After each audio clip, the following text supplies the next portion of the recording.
ॐ सर्वे भवन्तु सुखिनः सर्वे सन्तु निरामयाः सर्वे भद्राणि पश्यन्तु मा कश्चित् दुःखभाग् भवेत्।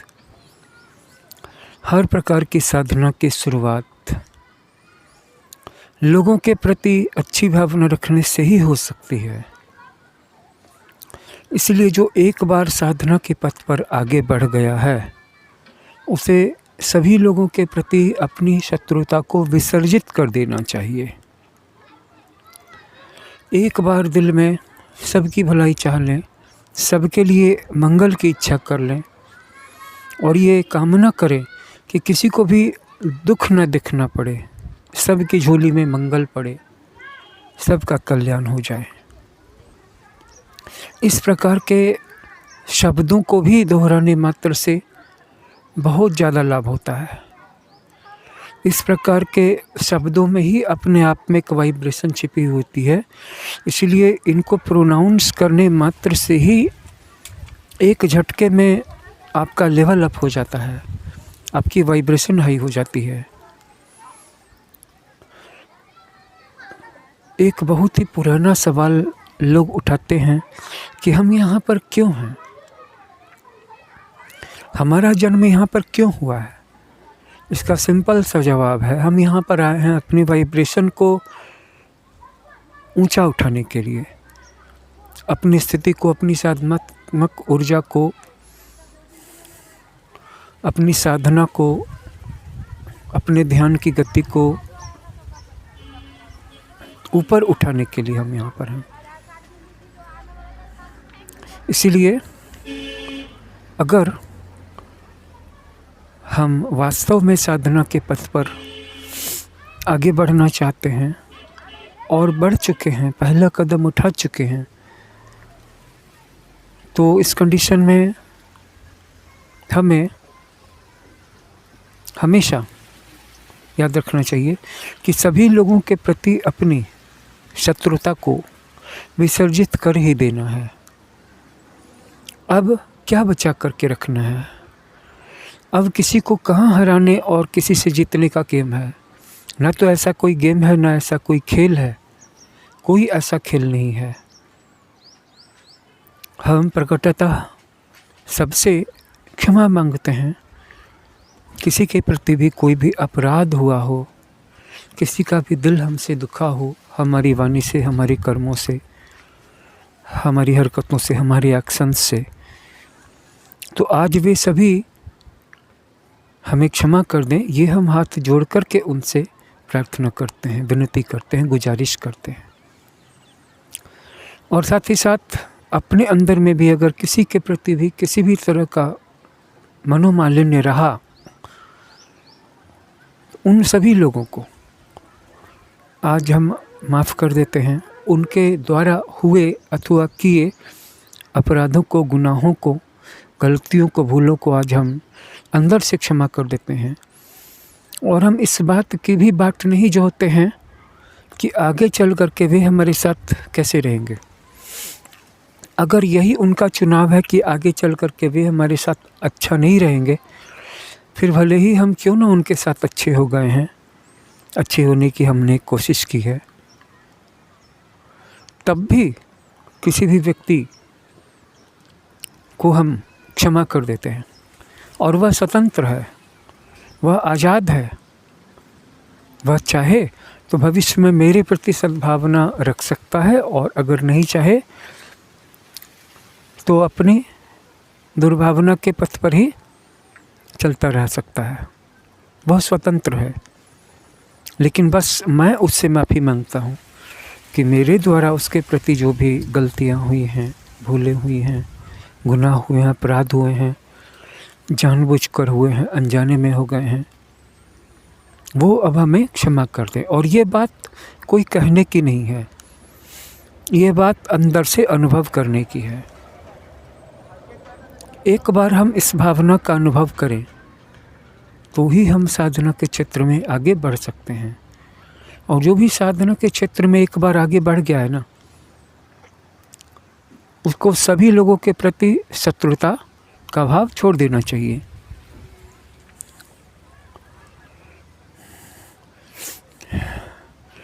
जीसस ने एक जगह कहा है कि अगर तू प्रभु के मंदिर में पूजा करने आया है, प्रभु के वेदिका पर चढ़ावा चढ़ाने आया है और तेरा अपने भाई के साथ मनोमालिन्य है, तो इस भेंट को भी किनारे पर रख और जा करके अपने भाई से दोस्ती करके आ,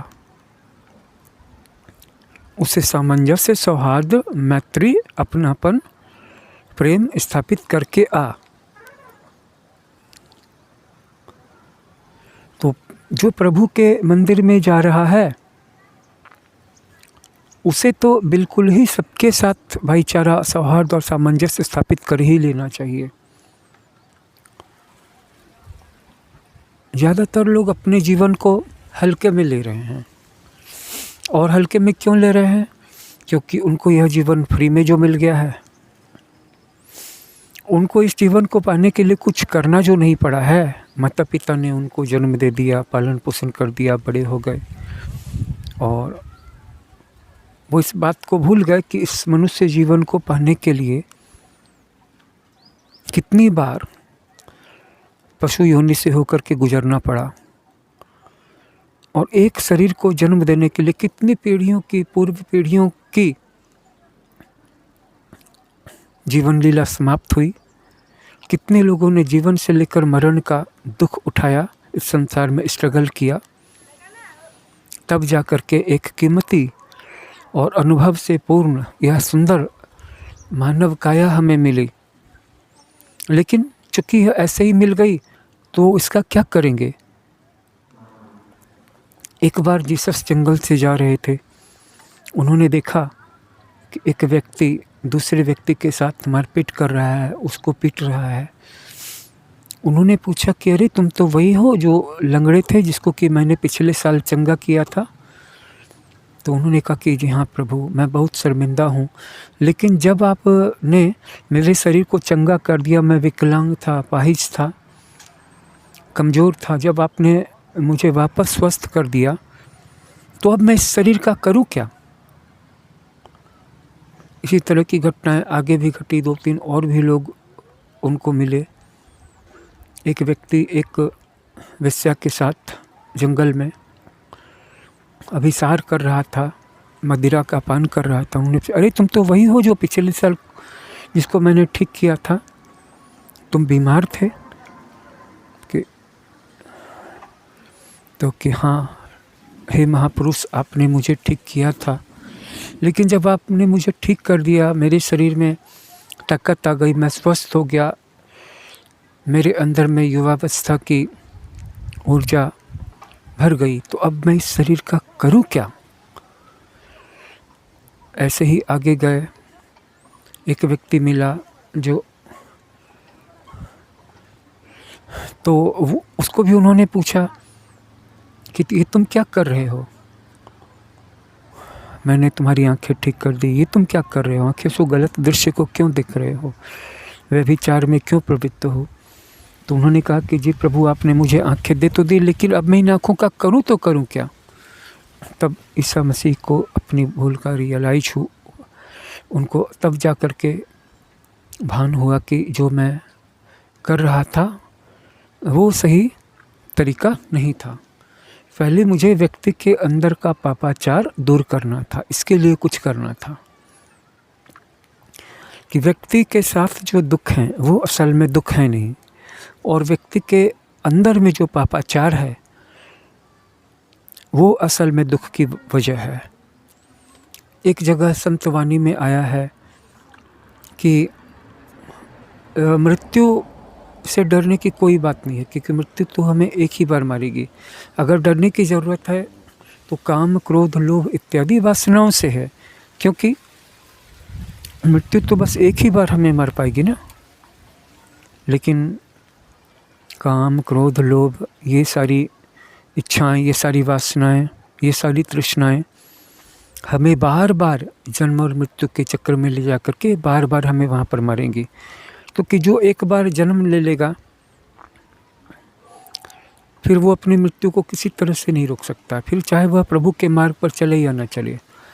लोग कहते हैं मैं प्रभु के मार्ग पर चलूँगा, आप बताइए आप मृत्यु से मुझे बचा लीजिएगा। मैं उनसे पूछना चाहता हूँ कि क्या अगर तुम प्रभु के मार्ग पर नहीं चलते तो तुम्हारे पास कोई विकल्प था क्या मृत्यु से बचवाने का? कोई रास्ता तुम्हें पता था, या ऐसे किसी रास्ते के बारे में तुमने कहीं खोज की, जानकारी हासिल की थी, कोई उपाय खोजा था जिससे कारण कि तुम्हारी मृत्यु नहीं होती, तुम्हें अमरता का लाभ हो जाता, अमरत्व प्राप्त हो जाता? तो फिर प्रभु के साथ ये सौदा क्यों?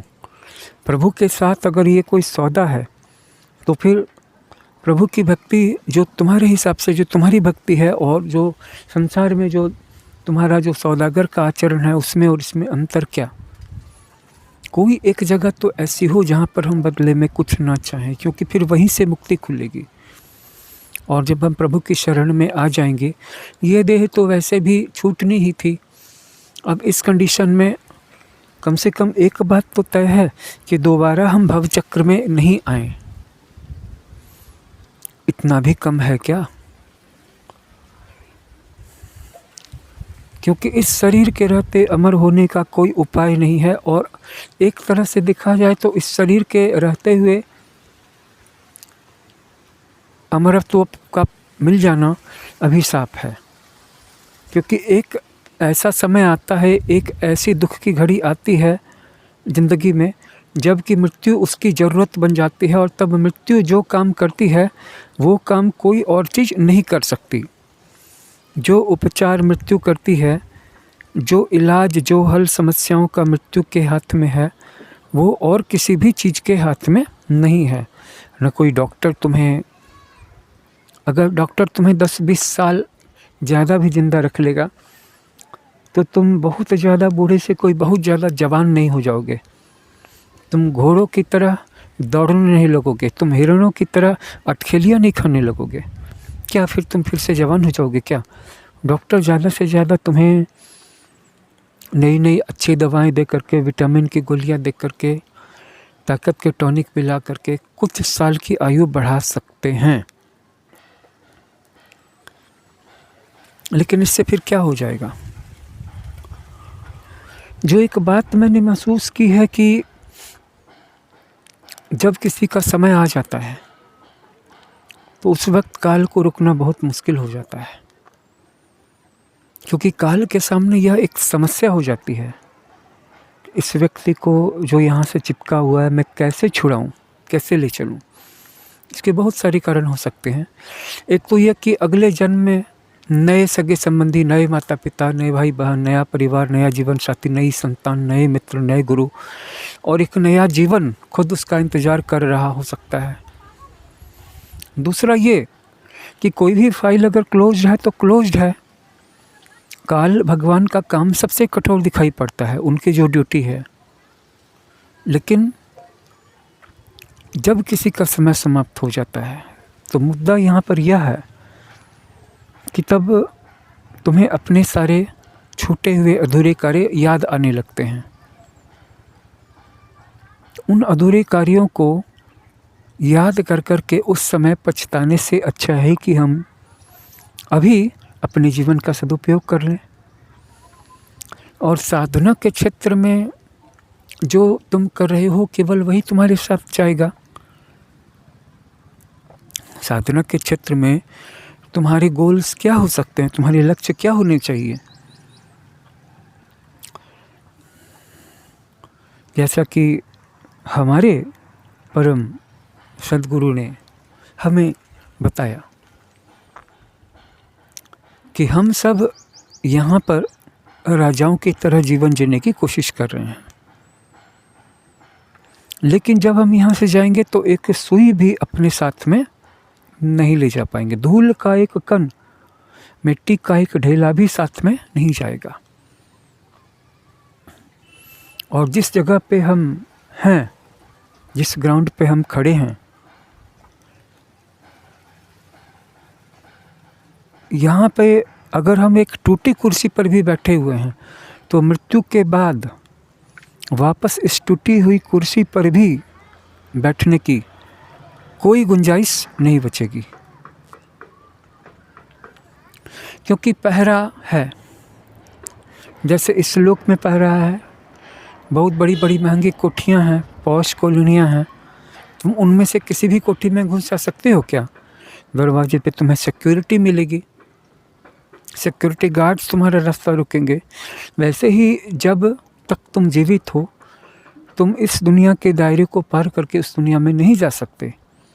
और जब तुम उस दुनिया में चले गए और अगर तुम्हारी भावनाएं पवित्र नहीं हैं, कर्म पवित्र नहीं हैं, तुम्हारे आवरण निष्कलुष नहीं हैं, तब तक तुम इस दुनिया में आ नहीं सकते हो, क्योंकि वहाँ पर भी सिक्योरिटी गार्ड्स हैं और दीवार है।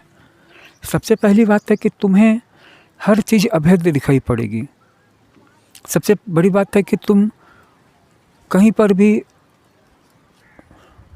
जाओगे तब ना जब तुम्हें कोई रास्ता दिखाई पड़ेगा, ना तुम्हें वहाँ से आगे जाने के लिए कोई रास्ता दिखाई पड़ेगा और ना वापस लौटने के लिए। और ये तब तक बना रहेगा, तब तक ऐसा ही चलता रहेगा जब तक कि तुम इस दुनिया से मोह नहीं छोड़ देते हो। और इस दुनिया में अगर किसी व्यक्ति ने तुम्हारा दिल दुखाया था और उसके प्रति तुम्हारे दिल में बदले की नफ़रत की भावना रह गई, और इन भावनाओं को जब तक तुम छोड़ नहीं दोगे, नफ़रत की भावना को, बदले की भावना को, तब तक सवाल ही नहीं उठता है कि तुम उस दुनिया से इस दुनिया में एक सेकंड के लिए भी आ सकोगे। तो फिर इस दुनिया की इतनी सारी उपलब्धियों को प्राप्त करने का अर्थ क्या रह गया? इनसे फ़ायदा क्या हुआ? मतलब ये सारी चीज़ें यहाँ पर हैं, यहीं तक हैं। और एक मज़े की बात है कि ये सारी चीज़ें वहाँ पर जाकर के तुम्हारे लिए कोई विशेष पर्पस सर्व भी नहीं कर सकती, क्योंकि उस दुनिया की संपदा कुछ अलग है, वहाँ की करेंसी अलग है, वहाँ के नोट्स अलग हैं। वहाँ पे तुम्हारे अच्छे अच्छे कर्म, अच्छी अच्छी भावनाएं, अच्छे अच्छे विचार, अच्छे अच्छे सेक्रीफाइसेस, अच्छे अच्छे डीड्स ही तुम्हारी करेंसी बनेंगे। तुम यहाँ की कुर्सियाँ लेकर के क्या करोगे? यहाँ के भवन लेकर के क्या करोगे? यहाँ के वाहन लेकर के क्या करोगे? यहाँ के मकान और ज़मीन लेकर के क्या करोगे वहाँ पर तुम? क्योंकि अगर एक बार ये शरीर छूट जाता है और जब तुम उस पार की दुनिया में जाते हो, तो न सिर्फ ये शरीर बल्कि यहाँ की हर चीज़ तुम्हें मृत्युमय दिखाई पड़ती है। यहाँ की हर चीज़ तुम्हें मृत्युमयी दिखाई पड़ने लगती है। यहाँ की हर चीज़, हर एक मैटर, क्योंकि उसका अंतिम परिणाम मृत्यु है। तुम किसी चीज़ को देखते हो, किसी मैटर में उलझ जाते हो और वो तुम्हें लेकर के जाती है कहाँ पर? मृत्यु की ओर। तुम किसी भी छोटी से छोटी इच्छा को ले लो या छोटी से छोटी समस्या के ले लो। इच्छाएं तो एक बहाना है और समस्या तो एक जरिया है। तुम समस्या को ही ले लो कि मुझे अपनी ज़मीन का काम सीधा करना है, ज़मीन के कागजात क्लियर करने हैं। तुम इसमें उलझ गए, तुम्हारी जीवन का समय निकल गया, लेकिन तुम गए तो गए कहाँ? जीवन के अंत की ओर गए, और ये ज़मीन, ये मकान, ये कागजात तुम्हें बचा नहीं पाए। अब तुम कहोगे कि मेरी आने वाली पीढ़ी को मिलेंगे। ठीक है, ठीक है, ठीक है, मैं मानता हूँ, लेकिन पर्सनली तुम्हारी आत्मा के लिए तुम्हारे ये सगे संबंधी, तुम्हारा ये शरीर, तुम्हारे ये ज़मीन कुछ भी काम आने वाला नहीं है परलोक की दुनिया में। तो परलोक की दुनिया में क्या काम आने वाला है? पहली चीज़ तो ये है कि हमारे ऊपर किसी भी तरह का ऋण नहीं हो। ये बहुत बेसिक चीज़ है, किसी का पैसा लेके मत जाना। दूसरी चीज़ कि तुम्हें किसी चीज़ की इच्छा न रहे मरते समय, और ये अचानक से मरते समय नहीं हो जाएगा। जीवन भर तुम इच्छाओं के दंश में जलते रहे और अब अचानक मरते समय उठ पुठ करके चल दोगे, बुढ़िया बिस्तरा बांध करके समेट के चल दोगे, ऐसा तो हो नहीं सकता है।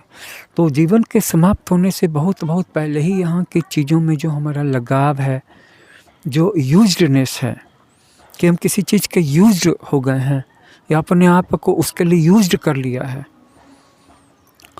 आराम की तलब लगती है, भोजन की तलब लगती है, नींद की तलब लगती है और तमाम तरह की वासनाएं तृष्णाएं हमें दिन रात जला रही हैं। यानी कि जो भी बातें दर्शन की हो रही हैं, अध्यात्म की हो रही हैं, वो सिर्फ बातों के लिए हो रही हैं।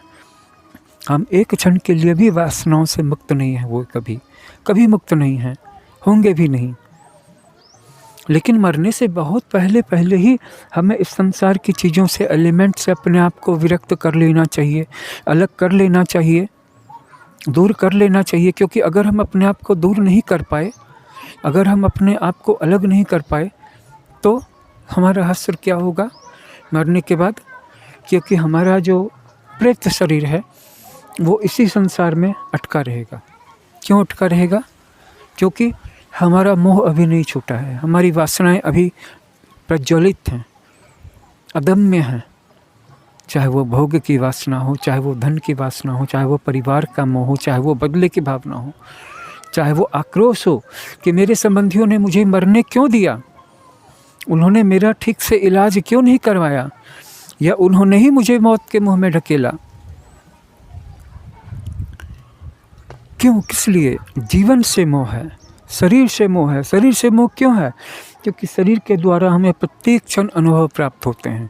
तो हमारे सद्गुरु महाराज ने बताया कि अगर हम एक ऐसी डिवाइन साधना कर लें, जिस साधना को करने के बाद परलोक में जाने के बाद भी हमारी साधना चलती रहे और अनुभव मिलता रहे, यानी कि जैसे हम अभी शरीर में हैं और हमें जीवन का अनुभव हो रहा है, संसार का अनुभव हो रहा है, और ये शरीर हमें मिला किस लिए है? वाइब्रेशन अप करने के लिए। इसके लिए हमें क्या करना होगा? साधना करनी होगी। तुम इसे जप कह लो, तुम इसे शास्त्र चर्चा कह लो, तुम इसे गुरु की सेवा कह लो, तुम इसे संतों का संग कह लो। बात तो वही हो रही है साधना की। किस लिए मिला है हमें ये शरीर? साधना करने के लिए मिला है। ये साधना अगर मरने के बाद भी चलती रहे, ऐसी कोई साधना हम पहले कर लें, ये हमारे गुरु ने बताया, ये होना चाहिए। और इसे हम कब करें? उस समय करें जिस समय कि सिवाय अफसोस के हाथ मलने के अलावा और कुछ नहीं शेष रह जाता, उस समय करें। या इसकी घड़ी आज से है, अभी से है। हमें जो भी करना है आज से करना है और अभी से करना है।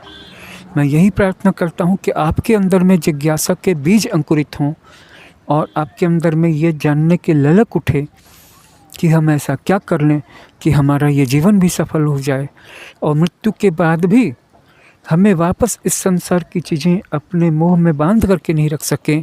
और जिस उद्देश्य से, जिस मकसद से हमें मनुष्य देह धारण करने की ज़रूरत महसूस होती है साधना करने के लिए, हमें वहाँ पर एक डिवाइन बॉडी मिल जाए, लाइट बॉडी मिल जाए, और हम वहाँ पर ही उस साधना को कंटिन्यू नहीं करें और बार बार यहाँ पे जन्म लेना मरना, इस चक्कर से हम मुक्ति पा जाएं। मैं प्रार्थना करता हूँ कि आपके अंदर में उस अमर विद्या को, उस शाश्वत मार्ग को जानने की इच्छा हो जाए, जिज्ञासा के बीज आप में अंकुरित हों, पूरी तरह से पुष्पित, पल्लवित और फलित हों, फलीभूत हों। यही मैं प्रार्थना करता हूँ।